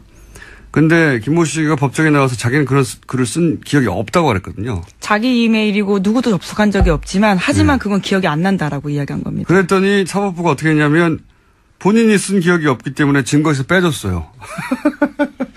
엄청나게 범인에게 친절한 재판부였죠. 예. 그리고 공직선거법에 대해서는 심리전단 직원들이 계획적으로 했을 리가 없다. 계획적으로 했다고 볼 수 없다. 그래서 무죄입니다. 국정원법은 위반이지만 선거법은 무죄라고 이야기했죠. 계획적으로 했다고 볼 수 없다. 말이 됩니까? 아무런 계획도 없이 무작위로 했다는 거예요, 이게? 자기들 마음대로. 하여튼 그렇게 말이 안 되는 판결이 났고요. 그래서 이 판결이 나자 이제 그때 김동진 부장판사가 지록이말하고, 법치주의가 죽었다고 글을 썼었죠. 2심에서는 그나마 이제 다시 정경력 김모 씨 파일 인정하고. 예, 법정 구속된 바 있습니다. 공직선거법도 위조를 했는데 대법에서 다시 그걸 깼어요. 예. 다시 그 파일에 증거 능력이 없다고. 이렇게 되면 어떻게 되냐면 그 파일에서 나온 아이디가 200개가 넘고 구속실은 최순실의 사람 안봉근으로 알려진 비서관이 이끈 부속실이니까 여기서 뭐 자료가 꽤 나올 수도 있겠습니다. 네, 윤전추 행정관도 이쪽에서 근무했었고요. 여전히 박근혜 전 대통령을 보좌하고 있는 사람들이 속속들이 있는 곳입니다. 조윤선 전 장관은 뜨끔하겠습니다. 왜냐하면 여기서 블랙리스트 파일이 좀 나왔다고 하니까. 또 시기가 일치해서요. 더욱 그렇습니다. 자, 다음 뉴스는요? 네, 계속해서 국정원 관련된 소식 전해드리고 있는데요. 오늘 아침에도 관련된 소식이 있습니다. 이명박 정부 당시 국가정보원의 여론 공작이 사법부를 대상으로도 이루어졌다고 한겨레 신문이 오늘 아침 보도했습니다. 소위 좌파 판사로 낙인을 찍는 온라인 여론전을 펼치고 극우단체를 동원해서 대법원장을 비난하는 기자회견도 배후 조정했다고 합니다. 2009년에 있었던 일입니다. 일반인이 아니라 사법부도 타겟으로 해서 이제 대국민 심리전을 했다는 거죠. 네. 네, 대법원장을 대상으로요. 대법원장 책임을 부각시키고 소위 좌파 판사 행동에 대해서 대응하라라는 심리전을 전개하라는 내용을 지시했다는 겁니다. 그러니까 집권한 세력 일부를 제외하고는 자기들 말을 안 들으면 다 적으로 간주한 거예요. 네. 그리고 그걸 국정원이 나서서 했다는 거죠. 네. 국정원이 어제 말씀드렸잖아요. 양아치 짓을 한 거라고. 양아치로 쓴 거죠, 정권이. 네, 뭐 이 정도면 양아치를 넘어서서요. 조폭이죠, 조폭. 예. 그리고 이제 여기 그 기사를 보면 단체들 이용해서 이제 기자회견 열고 그리고 그런 단체들을 사주해서 고소고발하고 굉장히 많이 써먹었거든요. 예. 네, 이름 많이 들어보셨을 텐데요. 반핵 반김 국민협의회라는 곳이 있습니다. 이곳에서 대법원장과 박시연 대법관의 사퇴를 촉구하는 기자회견을 국정원 사주를 받고 했다라는 보도가 있습니다. 반핵하고 어떻게 반김이 붙습니까? 먹는 김인가요? 네, 아마 김대중 전 대통령을 그러니까요. 의미하는 걸로 보이는데. 그런 건데. 예. 반핵하고 반김을 갖다 붙인 거죠. 예. 제목들을 보면 그 일관된 특징들이 있죠. 그 단체들은. 이렇게 소위 국정원이 자기들 마음대로 사주해서 쓰는 단체들은 특징들이 있습니다. 제목 짓는 곳이 따로 있는 것 같아요. 자, 다음 뉴스는요. 네, 계속해서 관련 소식 전해드리면요. 당시 국정원이 심리전을 펼친 다음 아고라에서 어떤 글을 썼는지도 상세하게 한겨레 신문이 보도했습니다. 이명박 정부를 무조건적으로 찬양하고 야권을 비난하는. 다 들어갔나 이거죠. 예. 일반인들 입장에서야 이게 누가 해먹지 않고서 이럴 수가 있느냐. 왜냐하면 아직도 전 군사 1인 1침대가 안 됐거든요. 네, 다 같이 묶고 있죠. 그게 아직 된 것도 있긴 있어요. 근데 아직도 안 됐는데 이게 언제 시작된 거냐면 노무현 정부 시절에 우리 그 내무반이 6.25 때 내무반이다. 그래서 침대 하나씩 그리고 한 사람 앞에 2평 정도의 공간을 주겠다. 14년 전에 시작한 거예요. 아직도 안 된 겁니다, 이게. 아직도. 네. 말도 안 되는 거라고 봅니다. 자, 그런 일이 있었고, 이제 첫 번째 뉴스는요? 네, 방금 들어온 속보부터 전해드리면요. 북한이 오늘 아침 중거리급 이상으로 추정되는 탄도미사일을 발사했다고 합니다. 합동참모본부 발표에 따르면요. 북한은 오늘 오전 5시 57분경에 평양시 순안 일대에서 동쪽 방향으로 불상의 탄도미사일을 발사했다라는 건데요. 합참은 세부 사항은 한미당국에서 공동 분석 중에 있다고 덧붙였습니다. 일본의 아베 정권 아주 신나겠군요. 미사일 쏴주니까. 북한이 미국과 대화를 원할 때나 뭔가 딜을 원할 때, 날 보라고, 하는 일인데, 청와대 군은 뭐 당연히 주목해야 되는 사안인데, 일반인들은 뭐 앞으로도 북미 대화가 있을 때까지 계속되는 그런 군사 퍼포먼스라고 이해하면 되겠습니다. 네. 그 정도로 하고, 자, 다음 뉴스는 뭡니까? 네, 박근혜 정부의 청와대 문건이 또 발견됐습니다. 이번에는 문고리 3인방 중 한 명으로 불린 안봉근 전 비서관이 이끈 제2부속실 문건인데요. 제2부속실 소속 공유 폴더에서 문건 파일이 9,000건 이상 발견됐다는 겁니다. 제2부속실은 최순실 씨를 사실상 수행했던 곳으로 알려져 있는데요. 파일 작성 시점은 안봉근 전 비서관이 제2부속실장으로 일했던 2013년부터 2015년 1월까지입니다. 박수현 청와대 대변인에 따르면 해당 문건에는 문화계 블랙리스트 등 내용이 포함되어 있다고 합니다. 공유 폴더다 보니까 공유 폴더라는 건 이제 본인의 파일도 있지만 같이 일하는 뭐 비서실 혹은 뭐 TF가 같이 썼다는 거잖아요. 그러니까 이 부속실을 없애면서 자기 파일만 있는 게 아니니까 지우지 않은 거죠. 예. 어쨌든 안봉근 전 비서관이 근무했던 제2부. 안녕하세요. 김호준입니다. 어제 국방부 업무보고 자리에서 이런 표현이 등장했습니다. 그 많은 돈으로 뭐 했나. 이 표현이 딱 맞는 예를 하나 들어보죠. 그는 작년 병영생활관 내무반이죠.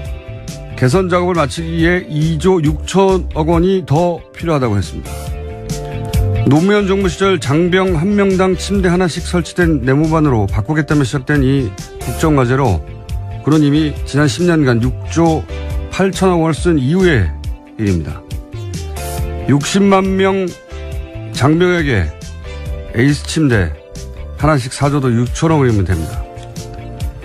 장병 주거 면적을 6.3제곱미터로 3배 확정해 준다고 했었는데 작년 기준 공공건설 임대주택 표준 건축비가 1제곱미터당 100만 원 수준입니다.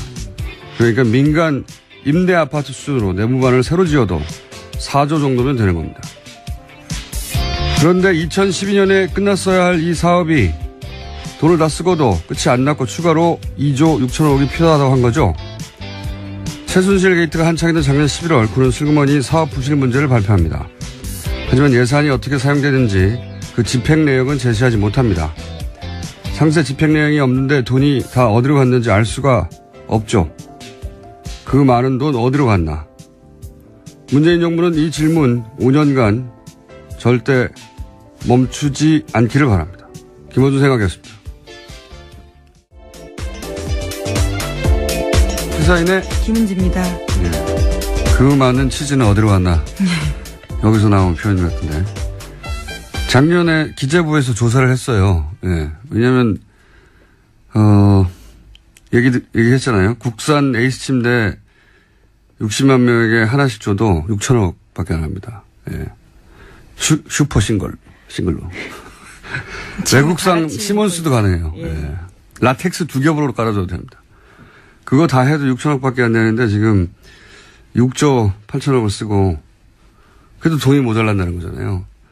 안 끝났다는 거예요. 그게 아직도. 예. 그리고 아파트처럼 지어줘도 새로 4조면 된다는 거예요. 그 돈이 또 연결된 아이디가 400건을 넘고 거기서 나온 수십만 건이 되는 게 다 글들이 증거에서 빠져버렸거든요. 예. 일종의 스모킹 건인데다가 범위를 굉장히 넓힐 수 있는 파일들이었는데요. 그것이 기각된 바가 있는 그리고 사법 고법으로 다시 돌아왔죠. 파기환송돼서. 예, 지금 그 재판입니다. 내일 선고가 나는. 이번 판사 말고 이전 판사님이 이제 김시철 부장판사님이었는데 제가 이름을 특별히 이야기한 이유는 대단한 재판이었기 때문입니다. 왜냐면은 김시철 판사님이 일단 원세훈 전 원장을 보석으로 풀어줍니다. 그것부터 시작을 하고 그리고 보통 검사 변호사가 판사 앞에 싸우잖아요. 이 재판에서는 원세훈을 잡으려는 검사와 원세훈을 풀어주는 편들은 판사가 싸우는 재판장이었어요. 그래서 이 판사님은 국정원 댓글을 뭐라고 표현했냐면 손자병법의 용병술로 표현했습니다.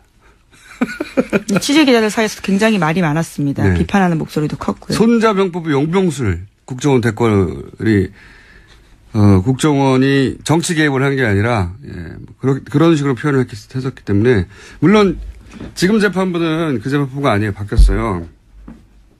그런데 어쨌든 변론 재개는 기각했고 여기서 이제 만약에 원세훈 전 원장에 대해서 선거법 위반 혐의 같은 게 무죄로 나버리면 이제 일사부재를 위해서 다시 다룰 수가 없거든요. 끝난 거거든요. 예, 동일 범죄에 대해서는 2번 기소할 수 없기 때문에요. 결과적으로 그렇게 되는 겁니다. 걱정이 됩니다. 자. 네, 내일 결과가 나옵니다. 하나 정도 더 할게요. 예, 오늘 미니가 있기 때문에 미니 인터뷰가 잡히겠습니다. 네, 어제 이유정 헌법재판관 후보자에 대한 인사청문회가 있었는데요. 여기서 자유한국당 정가균 의원의 발언이 논란이 되고 있습니다. 문재인 대통령을 향해서 지속적으로 헌법을 위반하고 있다면서 탄핵 사유에 해당한다라고 발언했습니다. 예. 자기 주장으로 실제 탄핵이 될 가능성이 1%라도 있다고 생각했을까요? 그런 생각 본인도 안 합니다. 본인도 탄핵 사유라고 말해놓고 이걸로 탄핵될 리가 없다고 확률은 제로라고 생각하면서 TV 중계될 때 이런 말을 하는 게 이제 나한테 관심 좀 가져달라는 거죠. 예. 그런 이벤트로 생각하시면 되고 사유도 너무 억지예요. 예. 예를 들어